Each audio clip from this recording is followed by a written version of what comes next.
ball game, y'all, in the last game. Getting ready to bring y'all Memphis Eagles versus DuckBama.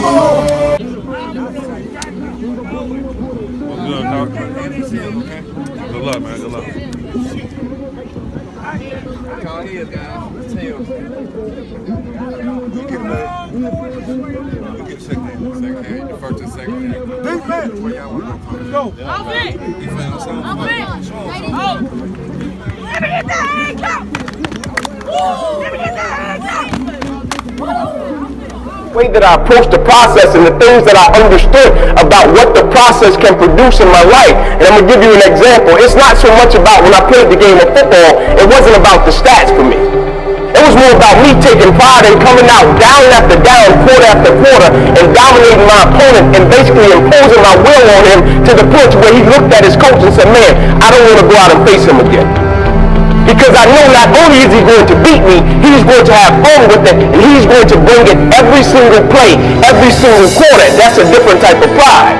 But to give you the backstory of how I became the individual that I am, I carry two things with me everywhere that I go. Hey, y'all come in right quick. I got a new little chant I've been working on. Yeah. New school flavor, old school flavor mixed together. Y'all gon' love, just follow my lead. Just turn up one time. Turn up. I got a feeling. I got a feeling. We gon' knock somebody out. I'm telling you, I've been dreaming this all night. We gonna knock somebody out. Alright, I'll tell you, Trey, tell them we were talking about this. Big kids knock 'em out. Big kids knock 'em out. Big kids knock 'em out. Big kids knock 'em out. Big kids knock 'em out. Big kids knock 'em out. Big kids knock 'em out.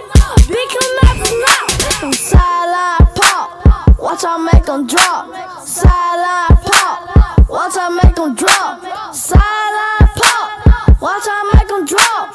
Sideline pop, watch I make 'em drop. Hit the field with my swag on, shit let my back flop. Try to tackle me, watch I hit 'em with that tap.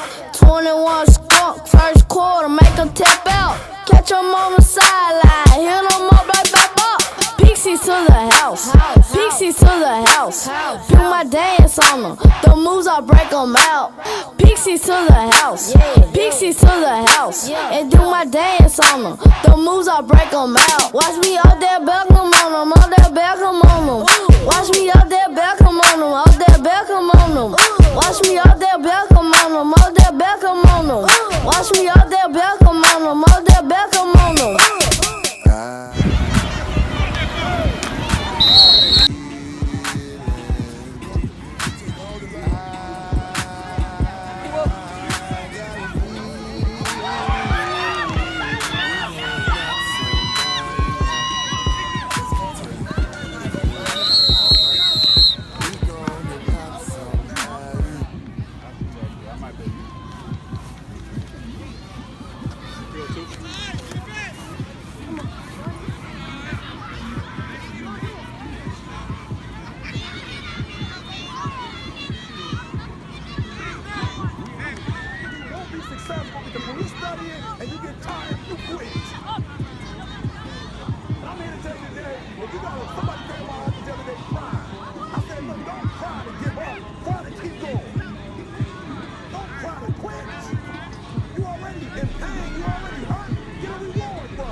You don't want it badder than you want to party. You don't want it as much as you want to be cool. Most of you don't want success as much as you want to sleep. Some of you love sleep more than you love success. And I'm here to tell you today, if you're going to be successful, you gotta be willing to give up sleep. You gotta be willing to work off for 3 hours of sleep, 2 hours. If you really want to be successful, some days you're gonna have to stay up 3 days in a row.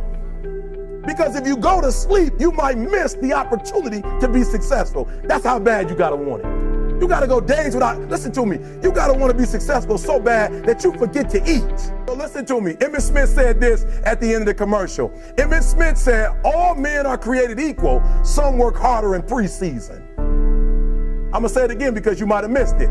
All men are created equal, some work harder in preseason. And it had nothing to do with the product, but more about the process, because the thing I believe in, whatever you do, who you are as a person is way more important than who you are as an athlete. But I tell you that story to tell you this: never take life for granted, because sometimes life doesn't send a warning shot. And if you're not who you're supposed to be, adversity is not going to say, man, I'm going to let you gather yourself and I'm going to come back. Opposition is not going to say, man, I'm going to let you get your stuff together and I'm going to be back. Like, I didn't know my life was going to change on September the 9th. I was playing football. I was doing the thing that I love. I was 8 games away from the NFL, projected top 30 draft pick, and I went out and made a tackle and found myself in the emergency room that night fighting for my life. But my mother had nothing to worry about. They asked my mother, are you worried about your son? She said, I'm not worried about him at all because I know he's a survivor. What is that? And that leads me into why I keep this bucket with me. You know, a lot of people know I live by this thing called empty the bucket, right? And people like empty the bucket ain't got this cute slogan, empty the bucket, but they don't know at the foundation of what it really is. They don't know the accountability behind it. They don't know the responsibility behind it. Every day in my house, I got 3 buckets. I got a bucket when I wake up and I look in my bedroom, it's a bucket. I got a bucket in my office. I got a bucket in my weight room at my house. And what that bucket stands for me, that bucket means I have to give everything I got to everything I'm involved in, and it has nothing to do with the product, but more about my personal standard of excellence never changes. Meaning, would you do what you do if the outcome wasn't attached to what you were doing? Deal on every corner, gang members in the neighborhood, 2-bedroom home, 14 people, used to sleep on the floor. Got the opportunity to sleep in the bed one time out of the week. It was 6 of us in the bed, 3 at the foot, 3 at the head. And I came up with this dream pretty quick. I said, man, I want to go to the NFL because I had 8 uncles in that house, all 8 of which are still going in and out of prison. My uncle just got sentenced to 40 years in prison a couple of weeks ago. He just got done doing 8 years in prison, got out for 2 years. The 2 years he was out, got locked up 5 more times. Cops ran in our house on a regular. And so pretty quick, I said, man, I want to go to the NFL. And so I went to my big cousin tomorrow one night. I said, man, listen, I want to go to the NFL. And so we got to work for this thing. So the thing we're going to do every night, we're going to be patient. We're going to engage in consistent action. Every night, we're going to race light pole to light pole with no shoes. So every night, we would get out on the street, race light pole to light pole. One night, a coach came down the street. He signed me and my cousins up for organized sports, right? First time being in organized sports. We get in organized sports. The thing was, after practice, everybody would leave to go home. And I always had to sit on the bench and wait on my mother because she worked at Wendy's. And so when my mother would show up in the park, it would be about 10 o'clock, 10:30 at night. So I'm sitting there, and when my mother would pull up, she drove an old Buick Regal, hubcaps off the car, seats torn up, the car was all beat up. And she would pull up in the park 10:30 at night. I would jump off the bench. I would sprint over to my mother. I would say, Mom, if you don't mind, can you please sit back in your car and turn on your car lights? I have to do some extra drills. I have to go to the NFL so you would never have to work another day in your life. And I knew my mother was tired. And every night, my mother would sit back in that car, and those car lights would hit that field. And here you had a 7-year-old kid doing backpedaling drills, running sprints, running laps, chasing his dream to go to the NFL. But just beyond those car lights, I could always connect with my mother's eyes. So it made me dig a little bit deeper. It made me push myself a little bit further. It made me work a little bit harder. It created a certain level of sweat equity in what I was doing. It created a certain level of pride in what I was doing. You know why people quit? People don't have pride in what they do. You know why people stop? They're selfish, and it's just about them. But when you have a bigger purpose to why you're doing what you're doing, and you want to honor the sacrifices that others have made for you, it's nothing for you to keep going when you hit adversity. And I'll never forget, one night I came off the field and I went over to my mother. I said, can you please introduce me to my father? I need to meet him. It's a certain dialogue that I need to have with him that I can't have sleeping on the floor with my cousins with roaches and rats. I need to talk to my father. Guy's name is not on my birth certificate. I need to talk to him. Can you set that up? She set it up. First encounter with the guy, shook his hand. I said, hey, man, how you doing? He said, hey, little man, I heard you could play ball. I said, I heard you can too, but here's what I need you to do for me. I said, I don't need any money. I don't need any clothes. The only thing I need you to do for me is pick me up every Friday night, work me out every Saturday morning. You can take me back home after that. Can you do that? He said, yeah, I got you. First Saturday morning, he woke me up at 4:30 in the morning. He said, little man, we're running 2 miles to this fire station, running 2 miles back home. I said, cool, let's do it. Every other Saturday morning after that, wake up 4:30, run 2 miles there, 2 miles back. One Saturday, I said, man, I'm gonna beat him out. I beat him out to the line. I'm standing there. My father came dragging out of the house. He was walking really slow. And so my father came out and he walked right by me. And I looked up and he walked right by me and he looked up at me and he said, son, I said, yes, sir. He said, I want you to pull that other person outside of you today. And in my mind, I'm thinking, it's not another person out here. What is he talking about? It's 4:30, it's dark. He kept walking, he looked up again, he said, son, I said, yes, sir. He said, I want you to pull that other person outside of you today. Yes, sir. But in my mind at this point, I'm saying, man, he's trying to talk his way out of this thing. So the third time he said, son, I stepped back, I said, listen, Pops, no disrespect. You have a job, I get it. You may be tired. I said, so you can go back in the house, you can go to sleep. It's no hard feelings, but you can't stop me from running to this fire station. I'm running whether you go or not. And he said, son, the thing I'm trying to get you to understand is this, Ink. Son, there is another person inside of you, son. The thing I'm trying to get you to understand is this, Ink. No matter how hard you work, there is somebody inside of you that works even harder.